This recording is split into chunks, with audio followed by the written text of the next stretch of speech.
Jack and I grew up together, childhood sweethearts. I started liking him, loving him, from a young age. Later, he was going to get married, but the bride wasn't me. I gave up. Just when I was completely disappointed in him, he turned back to me. Tomorrow is Jack and Emily's wedding. They met again, got to know each other, and fell in love. I used to think Jack and I were destined to be together, that he was the lover sent by heaven to make me happy. In my 22nd year of liking and chasing Jack, I found peace. It felt like I didn't love Jack that much anymore. I was just so tired. Jack had never dated me. Even now, he publicly calls me his neighbor's younger sister. How ridiculous. Who wants to be your sister? This cliché, more cliché than any cliché plot, is the real story that happened between Jack and me. My family and Jack's family were family friends, the kind with very deep ties. Our grandfathers knew each other and were like brothers, comrades in arms who went through life and death together. They originally hoped Jack and my father's generation would continue in the military, but they realized that generation didn't have the same aspirations. They had established their own paths much earlier, and the grandfathers, having experienced a lot, were open-minded and chose to support them. Since our parents' generation didn't join the military, their hopes fell on our generation. Jack had no intention of joining the military, and neither did I, because my life's mission seemed to be following Jack. When I was just born, Jack was 3 years old.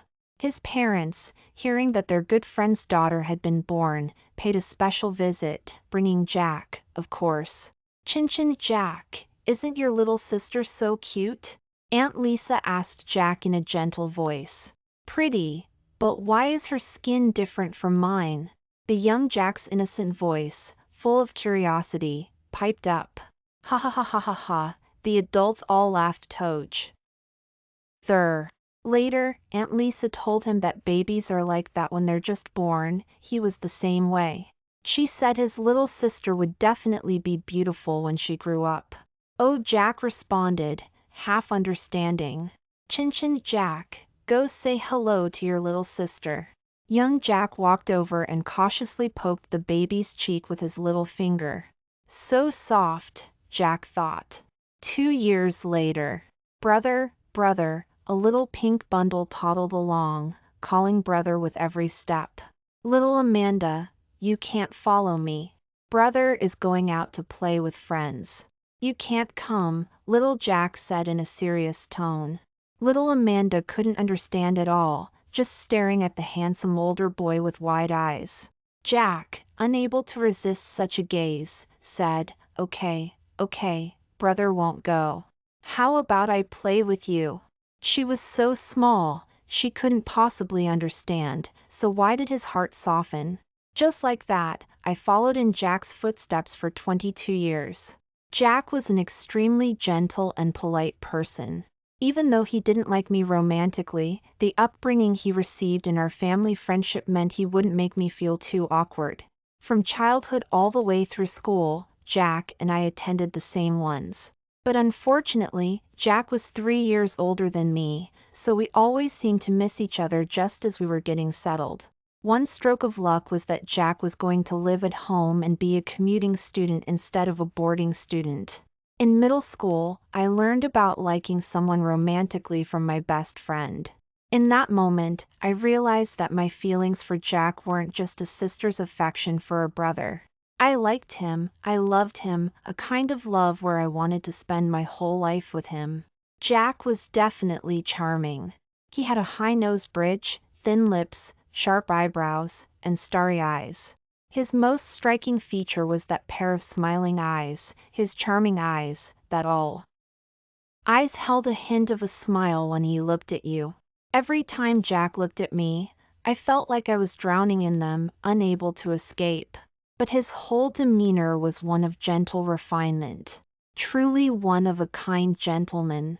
Since I was little, besides trailing behind Jack, I loved watching TV shows. My parents were often away, and Aunt Mary wasn't busy, so I'd drag her along to watch TV dramas with me. I started by liking the male lead when I was young, but later, when I saw the gentle second male lead always cast aside, my heart ached for him. Why couldn't such a good person be happy with the female lead? I asked Aunt Mary, why? But Aunt Mary couldn't really explain it. Instead, she told me, little Amanda, don't be sad. Our little Amanda can have any kind of boy she wants later. So, Amanda, remember that TV shows are just TV shows. We shouldn't just copy what's on TV. We need to learn to think for ourselves about what to do. Okay, Amanda understands. Amanda will think for herself. Ha ha ha, our little Amanda is so smart. You're the smartest child Aunt Mary has ever met. Always feeling sorry for the gentle second leads, I thought at the time that Jack was the gentlest person I'd ever met. I didn't want him to be unhappy, so he was always my first choice. I would never, ever disappoint him. It was truly laughable. I never disappointed Jack, but Jack made me feel despair. After I understood that I loved Jack, I would often wait for him to come home late at night and then tell him, I like you. I really, really like you. Jack went from patiently guiding me, to resisting me, avoiding me, and finally, he just pretended not to hear. I thought I had all the advantages, that no one could get ahead of me, or be better to Jack than I was. But I forgot that not liking someone never needs a reason. If you don't like them, you just don't, no matter what you do. Liking someone is the same. At a gathering after Jack's high school final exams, Emily confessed to him. He said yes, and they started dating. I didn't know that while Jack was busy preparing for his high school final exams, I was also diligently preparing for my middle school exams. I wanted to be as good as Jack. I wanted to measure up to him. One night, when I was waiting for Jack to come home as usual, he was late. I knew he had gone out with his high school classmates. It's so late, Amanda. Why aren't you home resting?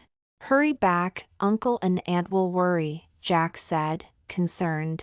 It's okay. I told Mom and Dad I'd wait for you here. Besides, the neighborhood security is really good, haha, I said, lighthearted and cheerful. Okay, Amanda, is there something you needed? Yes. Lots and lots of things. I wanted to tell Jack my good news quickly as possible. Okay, Amanda, how about you come inside and tell me? If you catch a cold, Brother's parents will never forgive me. Okay. It was already quite late, and Jack's parents were asleep. Jack, let me tell you, I was so happy today. My test scores came out. I got into Sunny High School. Sunny High School. I looked at Jack expectantly, hoping he would praise me, maybe say, yeah, our Amanda is the best. I always knew it. I was disappointed. Under my hopeful gaze, Jack praised me, but not in the way I wanted to hear. I thought, it's okay, I'm still young. It's normal that Jack doesn't like me that way. He wants me to focus on my studies. When I grow up, Jack will definitely like me. The next day, when I checked my social media feed, I finally understood why Jack came home so late last night. It turned out they were together. It was late, and Jack was worried, so he walked Emily home. But he knew, didn't he, that I would be waiting for him outside his house, without fail. I was afraid Jack would fall for someone else before I grew up, so every day, I'd make sure to remember anything interesting that happened and share it with Jack right away. I wanted Jack to be happy. I heard my parents say Jack was under a lot of pressure in high school, so I tried everything I could to cheer him up every day. I thought Jack liked me too. When I talked nonstop next to him, he would listen until I finished, no matter how tired he was. Then, at the exciting parts, he would look at me with anticipation and always be very supportive.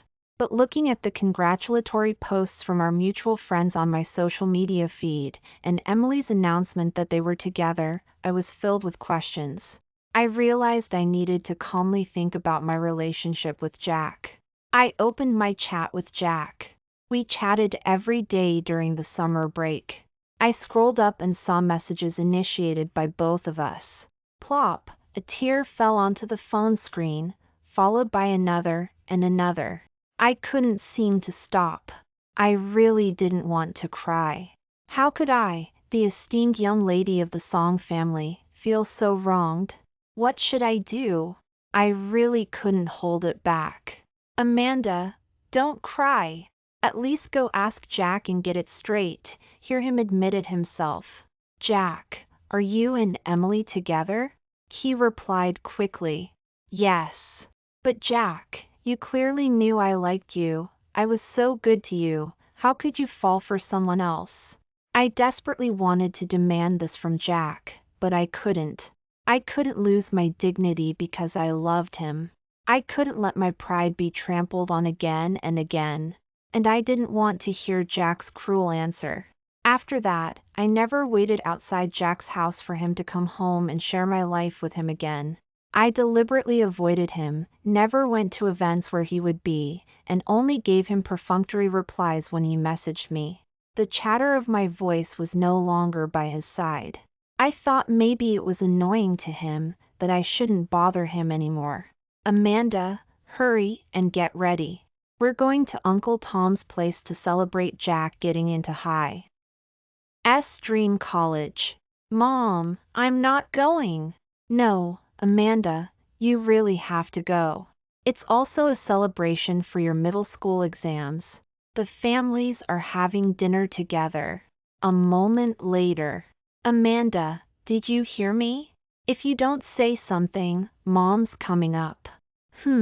What's going on? Mrs. Catherine pushed the door open and saw Amanda sitting upright and proper, working on high school problems. Mrs. Catherine didn't know whether to laugh or cry. Why was she still studying so hard the summer after her middle school exams? She should be resting. Mrs. Catherine patted Amanda's shoulder. Amanda, pack up. It's time for us to leave. Mom, I don't want to go. What's wrong, Amanda? Why don't you want to go? I need to study. I need to get ready for high school. Amanda, I know our Amanda is the best and never gives your father or me any worry. But as your mother, I want to know what's going on with my precious daughter. Amanda, are you and Jack having problems? No. Amanda, you're my daughter. How could I not know? Since Amanda doesn't want to go, you don't have to. I'll have Aunt Mary come make you dinner later. Thank you, Mom. Mom is the best, I said in a cheerful tone. Silly child, if Mom isn't good to you, who will be? All right, Mom and Dad need to go to Uncle Tom's place. You study hard. I wanted to go see Jack. I hadn't seen him in over half a month. But thinking about him and Emily doing all the things couples do, holding hands, Jack carrying her on his back, her acting spoiled with him like I did, and Jack looking at her affectionately, I couldn't catch my breath. I decided not to go. I couldn't bring myself to wish them happiness, but at least I wouldn't hover around them. I got sleepy doing my homework and thought I could sleep for a bit. I figured Aunt Mary would wake me up when she arrived. I fell asleep. In my dream, I felt something gently touch the side of my face. Sleepyhead, time to wake up. What was that sound? Humph, you're the sleepyhead. I snapped my eyes open and saw Jack's handsome face magnified right in front of me. I froze, lost in his charming eyes. Suddenly, a soft chuckle escaped his throat, and I was fully awake. Ah, so embarrassing. Did I drool? I touched my face. Thankfully, I don't drool when I sleep. Wait, why am I so nervous? Jack is with Emily now. Why am I so worried about how I look in front of him? Humph, I turned my head away, afraid of being distracted by his charm again. How can you just walk into a girl's room? You have a girlfriend now, you need to maintain distance, understand? I lectured him like a little adult. We broke up, he said with a bitter smile. Huh? No way, no way. They'd only been together for less than a month, and they broke up? Just like that? Who broke up with whom? She did. She said we weren't like a couple. We didn't even hold hands on dates, didn't kiss, and there wasn't that spark between couples. So, we broke up, he said in a light-hearted tone, as if discussing the weather. Even though he spoke so casually, I knew he was hurting. After all, Emily was his first love, and he had, against his usual nature, said yes to her. Okay, well, if you broke up, you broke up. The next one will be better. I tried my best to use my talent to make him laugh. Amanda, I'm not sad. I just don't understand. His expression held a hint of confusion. Never mind. Why am I talking about this with you, Amanda? You'll understand when you're older. Humph, I'm only 3 years younger than you, okay? Don't act like you've seen it all. Although I thought this, I still replied, okay, got it, Jack. Good. All right, let's go eat at my place. Everyone's waiting for you. I told you I wasn't going. I told Mom, I said firmly. Then I want Amanda to come to my college celebration. I want Amanda to celebrate with me. Amanda would. You grant your brother Jack this favor? He said, a playful tone in his voice, his charming eyes curving into a smile as he looked at me seriously. Jack knew I couldn't refuse him. Jack and I returned to our usual way of getting along, but I never again told him so openly and boldly that I liked him. In my senior year of high school, Jack's sophomore year of college, his family went bankrupt. Uncle Tom and Aunt Lisa went to prison. Mom told me that Jack had pleaded with many people he knew and sold off all their assets to try and get his parents out, using the money to pay debts. But it wasn't enough, nowhere near enough. His family's company was a black hole, impossible to fill. My parents gave Jack a large sum of money to help him with the company's debts and advised him to live his own life. His parents said, from prison, that they hoped Jack would do well, not worry about that black hole anymore, and declare bankruptcy. Mother also said that Jack cried that day. He said everyone was avoiding him, afraid of being implicated by his family's company. In my memory, Jack was someone who rarely cried. He came from a privileged background, rarely lacked anything, so he didn't cry. In college, his father, knowing the company was in trouble, didn't involve Jack in the business and intentionally trained him to be independent, not giving him money for tuition or living expenses. At first, I thought Jack's life would be difficult, but it wasn't. Jack got a full scholarship to Harvard University that year. New York City was very expensive, prime real estate, but Jack never took money from his family, nor did he complain to me. Over those 2 years, whenever I had time, I would go to New York City to see Jack and check if he was struggling. Jack was concerned about appearances in front of me, so whenever we went out, he paid for everything. I would try my best not to spend Jack's money. If I saw something I liked, I'd just look, I wouldn't tell. Jack. I knew he spoiled me, and I didn't want to add to his burden. The summer after my junior year of high school, the last time I went to see Jack, I left him my debit card and $30,000 in cash. I hoped my young man could live freely and carelessly in college, not be so strapped for cash. Moreover, Jack always gave me gifts I liked every time I left. I knew those gifts were expensive, not something Jack could afford now. Finally, I kissed Jack, but Jack didn't know I loved him. I acted spoiled and said we wouldn't see each other for a long, long time. Indeed, we wouldn't for quite a while. Starting senior year meant studying during winter break too. So Jack and I stayed in the same house, intending to share a room, but Jack wouldn't agree. He stayed in the outer room, and I stayed in the inner room. Jack was a really, really good person. But I wasn't a good person, especially towards Jack. Late at night, I went to Jack's room. I just wanted to get a good look at him. But I was inexplicably drawn, and I couldn't resist. I leaned in and kissed him. Jack's lips were soft, and I liked the feeling. I'm sorry, Jack. I didn't know. I cried sadly, tears streaming down. If only I had been by your side then, I murmured to myself. When Jack's family ran into big trouble, I was sent to boarding school. When Jack took a leave of absence, wanting to turn things around, I was at school. When Jack dropped out, focusing on saving his parents, I was still at school. When Jack declared bankruptcy alone, I was still at school. When Jack came to school to sign me out and see me, I knew nothing, and he told me nothing, only took me back to my place. The moment we stepped inside, Jack held me tightly. I was surprised. I didn't push him away, nor did I make a sound, because I felt the aura of sorrow surrounding Jack. He was very sad. He buried his head on my shoulder.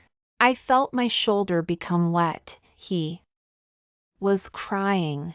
He said, "Amanda, I'm so sad, so sad." I didn't understand then. I thought he had suffered some setback and couldn't face it. I deceived myself, not thinking deeply about it, because I knew there was nothing ordinary that would make Jack lose control like that. Jack left. He left.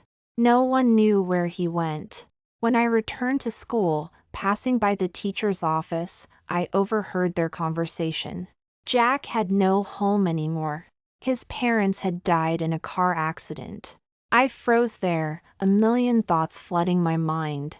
Why was Jack wearing all black? Why were Jack's emotions so off? Why could Jack get me excused from school and take me home? Why didn't he take me to his own house, which was right next door? These thoughts made my mind chaotic. I slowly walked into the teacher's office. "Teacher, did you say Jack's parents passed away?"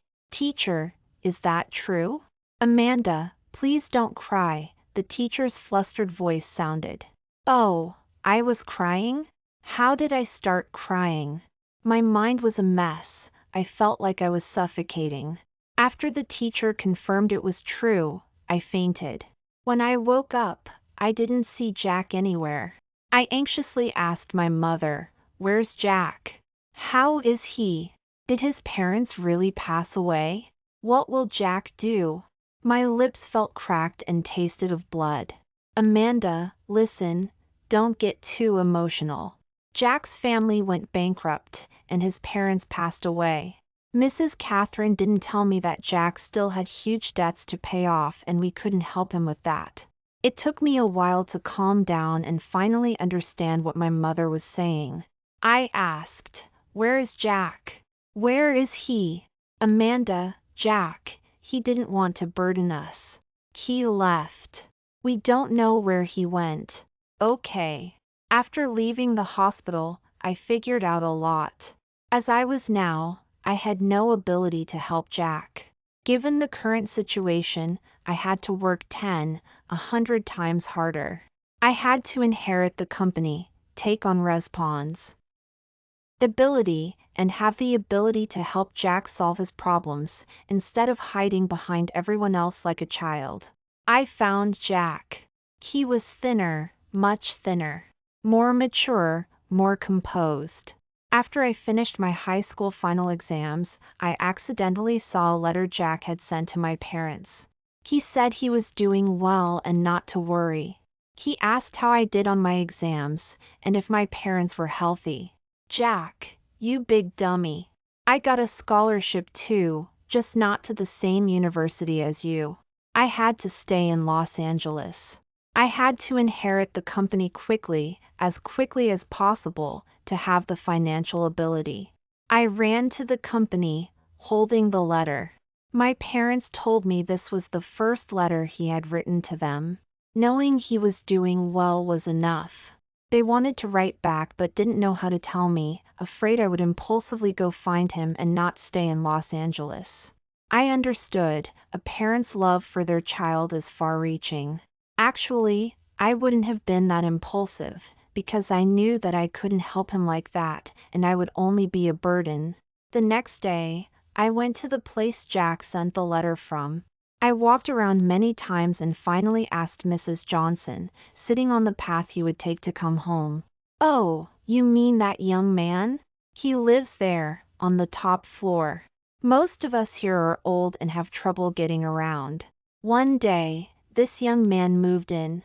Oh, he's so good. When we have questions we don't understand and need help, we ask him. The young man is kind and polite, he never refuses us. But we all have children of our own and know he works hard. He's a good person, so we've gradually treated him like a son. We try not to bother him. This area of ours doesn't have building management, and few people look after it. Our children aren't around. So, it really is a burden on him." "Young lady, do you know him?" "Yes, we're very close." "That's good. We feel sorry for him, being all alone. Now that a young lady is looking for him, we're relieved. Be good to him, the young man hasn't had it easy." "I will." "Thank you, Grandma." "Oh, look at me, this old woman. Whenever I see young folks like you, I just want to chat. I've forgotten the time. Look, now is when that young man usually comes back. It's getting dark. Look, girl, that's the young man. Is that who you're looking for?" I followed her gaze. He didn't look like Jack anymore, but I would always remember the way he walked. "Yes, Grandma. I'll go find him now." I didn't walk up and greet Jack. Instead, I followed behind him the whole way. He didn't notice me. Jack was coughing. Cough, cough, cough, cough. It sounded like he was coughing up his lungs. My heart ached hearing it. Jack lived on the 7th floor, the top floor. That floor usually wasn't inhabited, the grandma had told me. I knew Jack didn't have money, he had debts to pay. But how could he be living such a difficult life? Jack went into the house. I didn't knock. Instead, I crouched by his door. I buried my head in my knees and couldn't help but cry, but I couldn't make a sound. I couldn't let Jack hear me. The former golden boy, who could believe he was living in such conditions? Click, the door opened. Aunt Mary had called him earlier, saying a very beautiful young lady was looking for him and asked if he'd seen her. In that moment, his intuition told him it was Amanda. It had to be. He opened the door and saw Amanda crouching on the ground. I looked up and saw the face I had longed for. Jack had changed a lot, yet he hadn't changed. He was much thinner, looked haggard, darker, and his face was flushed. "You, Amanda, how did you get here?" I'll take you downstairs." "Jack, I missed you so much. Please don't tell me to go, okay?" I stared at Jack without blinking, afraid he would disappear again. "Amanda, this environment isn't suitable for you. Be good, okay? Let us stay somewhere else." "No. How do you know it's not suitable for me? If you can live here, I can too." I looked at him determinedly. "Okay," he agreed, as if giving in. "Jack, will you come back to Los Angeles with me?" I pleaded with him. I entered the room where Jack lived. It was very tidy. The living space was very small. For the first time, I saw Jack's hardship. Jack and I sat on the only place that could fit 2 people, his bed. "Amanda, let's stay somewhere else. It's too cramped here." "No need. I like it here. I'm not going anywhere else," I said firmly. "Wait, Jack, don't move." I faced Jack and hugged him tightly, only to find his body temperature was abnormal, burning hot. I turned back and touched his forehead. He seemed to be sick, had a fever, and it was serious. "Jack, you have to go to the hospital." "No need, Amanda. I have medicine in my room." I'll be fine after taking it and sleeping it off. Be good, don't worry, Jack coaxed me. He was the one who was sick, and seriously, yet he was still trying to comfort me. No way. You absolutely have to go to the hospital. I can't carry you. I'll call 911. My attitude towards him changed completely. This time I was extremely firm. Now that I was by Jack's side, I couldn't let him suffer through this alone. I couldn't let him silently endure the pain by himself. If I hadn't come today, what would he have done? Just slept it off like he said? Who was he kidding? What hurt me the most was that before I came, he had probably done that countless times, just enduring it. Jack, Amanda is here. You don't have to just endure being sick. Amanda will worry so much. Amanda will be so sad. My voice choked with tears. Amanda, don't be sad. Brother isn't hurting. Brother is very strong. If Amanda is sad, brother will be sad too. I didn't know if Jack was delirious with fever or if he just wanted to say that at that moment. Jack, I will never allow you to leave me again. I planned to go abroad to clear my head and also to let go of my feelings for Jack. I didn't take a private jet. I wanted to experience the long-missed, comfortable everyday life. Before I got on the plane, I didn't want to see any news about Jack and Emily's wedding. I turned off my phone. Finally, I could be free and easy for once. After my stubbornness and great effort, Jack returned to Los Angeles with me. I remember how happy I was. I wanted to make up for all the hardship Jack had endured over those 3 years. I was determined to make him happy. Jack's health was not as good as before, he hadn't told me. But I was now established in the company. I could use my position to find out about his life over the past 2 years. After reading the private investigator's report on his experiences during those 3 years, I understood why his health was poor. He dropped out of college without graduating, but he was capable, and a company hired him. But the good times didn't last. After he'd been working for half a month, still in his probation period, creditors came to the company. The security guards tried their best to stop them, but the incident reached the company's senior management. Even with all his ability, the company still fired him. After that, he did various odd jobs, earning very little. It wasn't enough to support himself, yet he gave all his money to struggling workers. He had no money. It was Mrs. Johnson from before who took pity on him and gave him a place to stay. He ate meals provided by various families in the neighborhood. I was truly grateful to those kind elderly people, and I would definitely repay them on Jack's behalf. Jack's meager income was nowhere near enough to pay off his debts. Creditors would curse at him, trash his place, and even beat him to vent their anger. Seeing this, I was furious. I would get justice for Jack. While demanding money and taking legal action was acceptable, they deliberately injured him. I would not let them get away with it. Jack and my family signed a lifetime employment contract. Regardless of whether the contract was legally binding or not, he would work at the company for the rest of his life. My parents and I didn't withhold Jack's salary, but Jack would only take enough to live on, nothing more. Jack had a sharp business mind. With my help and my father's deliberate delegation of authority, he rose to the position of vice president. I was the president, and my father was the chairman. Jack and I lived together. Perhaps he felt guilty towards me. I wasn't a gentleman, especially when it came to Jack. But I wouldn't force him. Every day, I would just hold his hand, kiss his lips. If he showed the slightest reluctance, I would let go. Jack didn't. I didn't know if he liked me, but I knew he definitely didn't dislike me. I didn't want to be his sister, I was his future wife. I arrived in California. I had searched online, and it said it was the happiest country in the world. I felt very comfortable here. Emily also returned to Los Angeles, and Jack went to see her.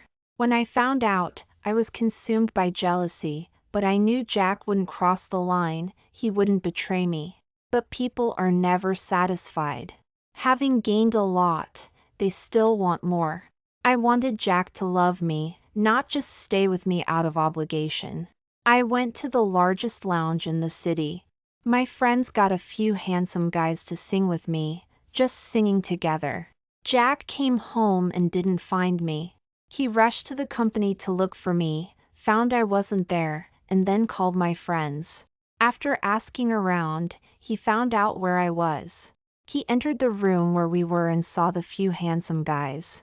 His face was dark, he was in a bad mood, but I was in a bad mood too, much worse than him, so I didn't care. He strode towards me, picked me up, and carried me into his arms. I smelled his familiar lemon scent and immediately hugged him back. I felt the low pressure around him ease slightly. I'll take Amanda back first. You guys keep having fun. Put it on Amanda's tab. I thought I heard Jack's voice gritted through his teeth. Jack carried me back home and gently placed me on the sofa, but I was uncomfortable and didn't want to let go. I wanted to cling to Jack. Be good. I'll make you tea with honey. You'll feel awful tomorrow morning if you stay like this, he coaxed me gently. No, I feel awful right now. I stared at him with a look that was close to tears. Okay. What's wrong, Amanda? My heart, it aches. My heart feels bad. My heart hurts so much. Oh, good girl, Amanda. Brother Jack will give you a hug and it won't hurt anymore, okay? Pain, go away. Be a good girl. Good girl, Amanda. Lie down for a bit. You'll be better soon. I'll go make the tea with honey, okay? Okay, I replied obediently. After Jack coaxed me into drinking the tea with honey, my head didn't hurt as much, and I felt mostly sober. Jack looked at my slowly clearing expression and started acting like an older relative. Amanda, did you do something wrong today? From now on, you have to tell me everything, don't hide things from me. And don't let me not be able to find you, I'll worry. As I watched Jack's lips move incessantly, I suddenly felt bold. I kissed him. Just as I was about to end the kiss like usual, Jack deepened it. This was different from the usual gentle and refined Jack who let me take advantage of him. This kiss was incredibly aggressive, a strong, deep kiss, over and over again. He let go just as I was about to suffocate. He licked his lips. So sweet, he smirked, a smile reaching his eyes and eyebrows. My face instantly flushed, and my mind snapped back to reality. But I couldn't move. It was over. Amanda, you've always been so clever, and now you've ruined it. Why are you just standing there? It's T.I. me to rest. Haven't you savored it enough? This was the first time in 3 years I had seen Jack smile with the same youthful spirit as before. My brain didn't think, and I blurted out, not at all. I've seen bigger things than this. Oh yeah. He took a step closer to me. Of course, I replied, forcing a brave face. Oh. He clearly didn't believe me. Jack, he actually didn't believe me. My body acted without thinking. Though clumsy, it was clearly deliberate. Jack's face changed. He was angry. I didn't care. I hugged Jack and walked towards the bedroom, determined to show him how bold I could be. I fumbled with the buttons on Jack's shirt. The more I rushed, the less I could do it. Amanda, are you sure about this? Jack looked at me temptingly. I didn't answer, just nodded heavily. I didn't care if Jack loved me or not, I wanted to have him. Jack seemed to feel it too. He guided my hands, slowly unbuttoning his shirt. He then guided my hands to unbutton mine. I was too shy to look him in the eye, so he used his other hand to make me look at him, and then with a slight pressure, we engaged in a series of passionate kisses. A night of passion. Jack came to me. I didn't understand. Shouldn't he be happily with Emily, making everyone envious? The morning after Jack and I had sex, I was stunned, completely stunned. Did I have sex with Jack against his will? Impossible. How could a big man like Jack not be able to resist a drunk woman like me? Did that mean Jack was willing? I looked around. I was still lying in his arms. Oh my God, what should I do? I was incredibly bold. I pretended to move, wanting to escape Jack's embrace. Jack's arm pulled me closer, and I was back where I was. I couldn't imagine what Jack's reaction would be when he saw me.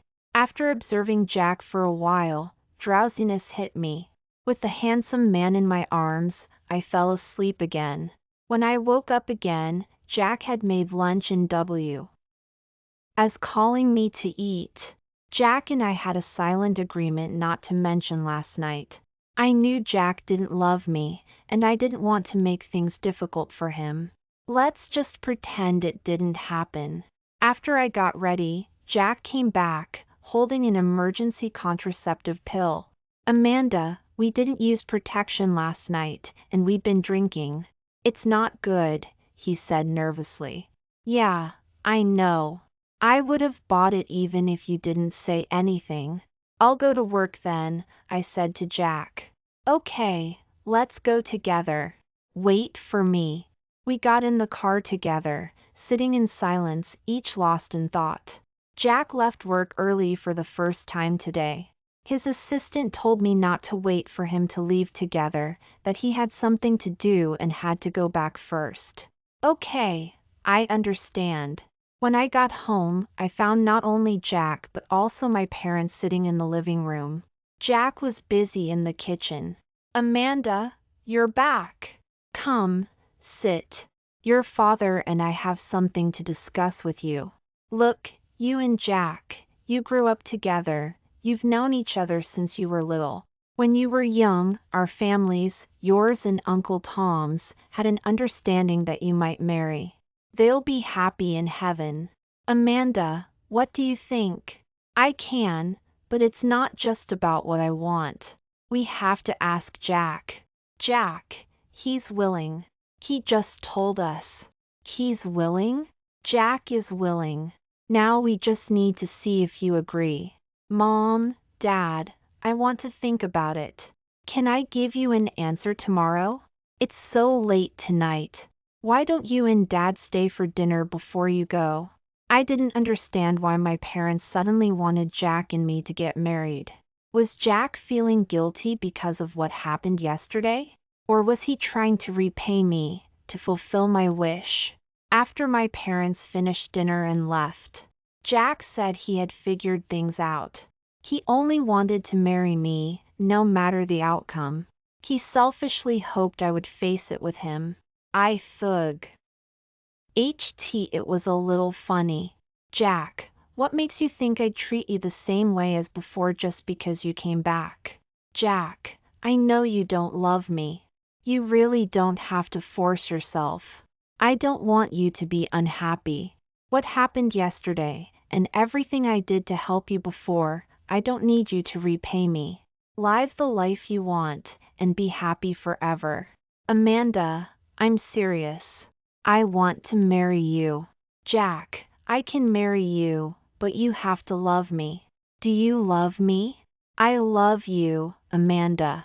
I love you. Marry me. Jack looked at me sincerely. Okay, I accept. Oh, Jack, please don't lie to me. I threw myself into Jack's arms. Why didn't you tell me sooner? I thought you just wanted to be responsible for me. Jack, you absolutely cannot regret this, or I'll tie you down and marry you anyway. Jack, I'm so happy. Jack, I love you. Amanda, I love you too. I truly love you, not because of anything else. As Jack and I carefully planned our wedding, I was so happy. I'm sorry, Amanda. I can't marry you anymore. Emily came to me. I can't leave her alone. I can't let her go. It's hard for her raising a child alone. I have to marry her. I'm sorry, Amanda. I'm sorry. Jack cried, begging me to let them be together, begging me to understand. Let us be together, Amanda. Jack doesn't love you, Emily also cried, begging me to let them be together. I felt sorry for them, I understood them, but who would understand me? I let them be together. What about me? Jack would never be mine. Jack, did you ever consider my feelings? I demanded from Jack. I'm sorry, Amanda, I'm sorry, he sobbed bitterly, but I didn't feel sorry for him at all. He deserved it, he deserved it. Jack, did you ever love me? Do the things you said before still stand? I stared bitterly at Jack, not missing a single expression on his face. Amanda, what I said before was all fake. I was despicable, doing it to pay off debts.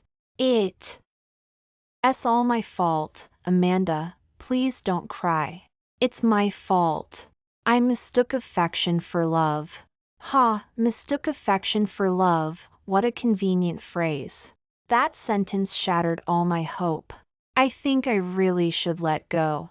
24 years, Jack, I don't want you anymore. Get out, both of you. I'm sickened. Jack, never show your face to me again. Get out, get far away. Jack, I'll let you be together. Jack, I'm the one who doesn't want you anymore. It's me, Amanda, who doesn't want you anymore. I'm abandoning you. I won't wish you happiness, never. Since Jack is eager to be a stepfather, I'll let him, and I'll let myself go. Jack, I thought we agreed. You shouldn't be in front of me right now. My tone was calm, devoid of emotion. I was truly letting him go and living my own life. I was trying hard to forget him, but why did he have to come looking for me again? Amanda, I'm sorry. I broke our agreement. Jack, does saying I'm sorry help? I pressed, aggressive. I'm sorry. I knew I couldn't bear to see Jack begging humbly, looking dejected at me. Jack, go. We can't be together. Amanda, it's my fault. I have lung cancer. I'm a wreck. I don't want to burden you. You've helped me too much. I can't drag you down anymore. Marriage is a lifetime thing. I can't make you unhappy again. It's not certain if this illness can be cured. The doctors aren't certain. There's only a 30% chance I'll survive. I was so sad. Back then, I went to Emily and asked for her help. I knew you were hurt by this. I hurt you, and that's how you would let go. I planned, if I died in a few months, I would send you a letter every year to let you know I was okay, so you wouldn't worry about me. I didn't dare write too often. I was afraid you wouldn't forget me, and afraid you'd completely forget me. Amanda, you see I'm not as good as you think. I'm very selfish. Jack, you've always known I love you. I love why. Oh, you no matter what, so why didn't you trust me? I want to go through this with you. If you had surgery and I wasn't by your side, and you passed away, I would be sad forever. I would never get over it. Do you understand? I wish you'd be selfish. I wish you'd lean on me more. Express yourself to me more. You don't have to deal with everything alone.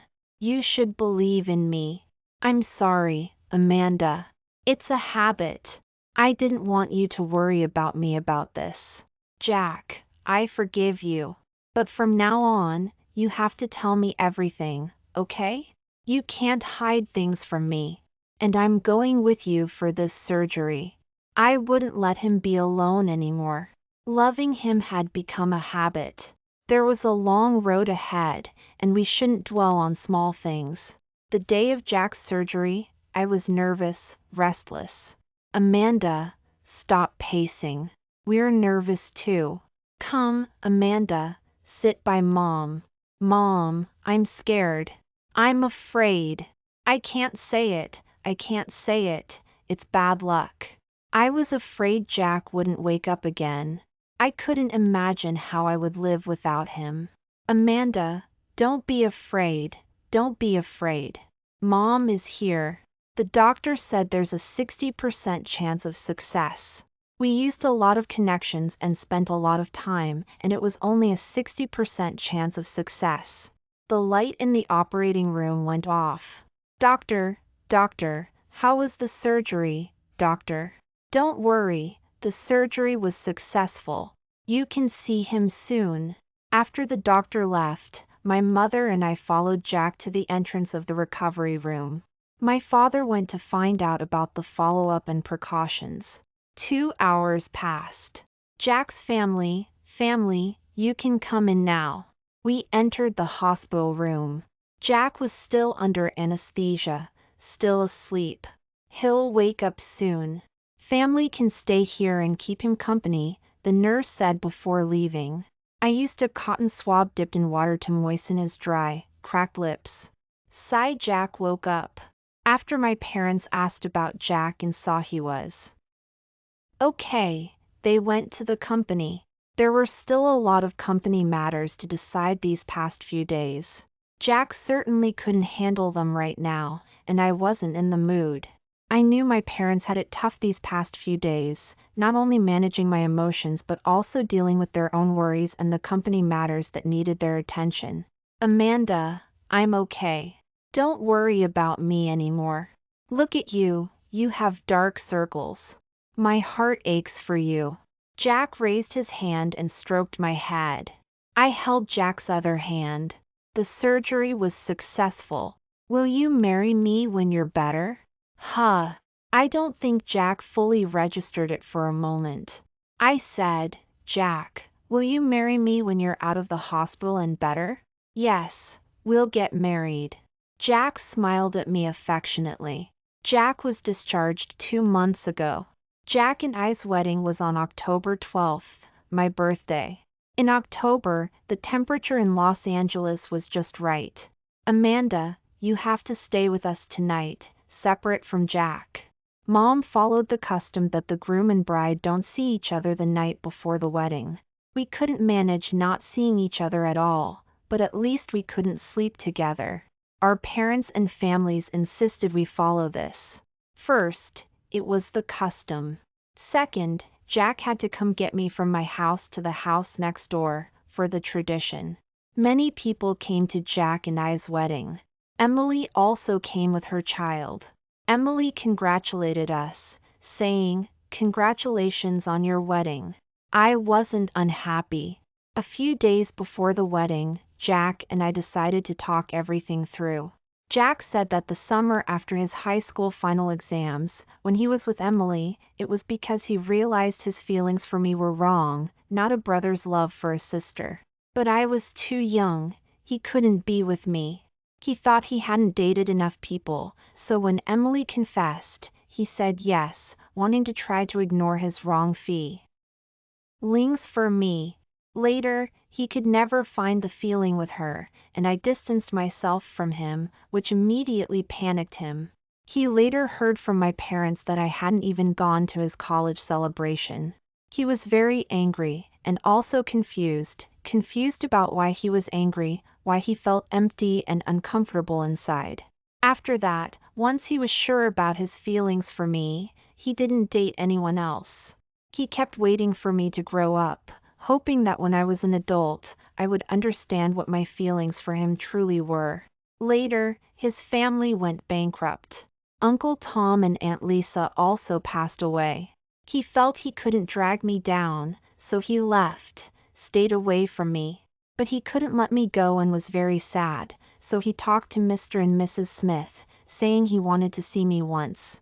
After that, he was self-conscious, felt he wasn't good enough for me, and stayed away from me, even away from our family.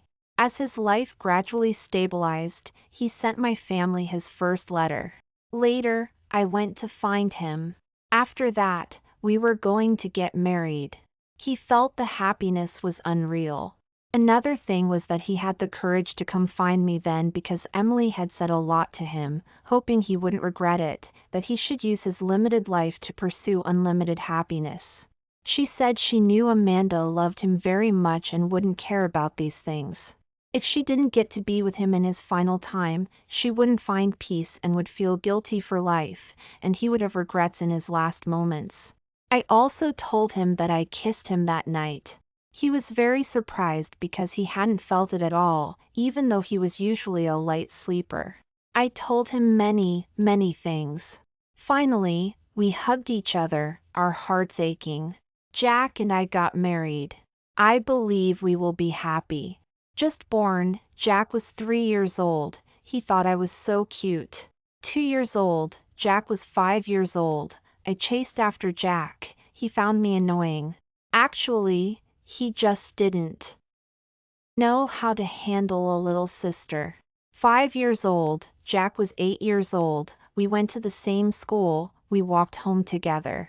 11 years old, Jack was 14 years old. I was in middle school. He was in high school. We couldn't walk home together anymore.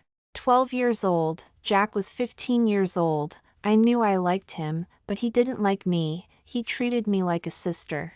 14 years old, Jack was 17 years old. I finished middle school exams. He finished high school final exams. He started dating. I was very sad. He was confused, unsure about his feelings for me.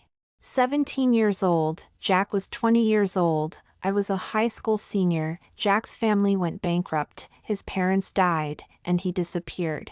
20 years old, Jack was 23 years old. I finally found him.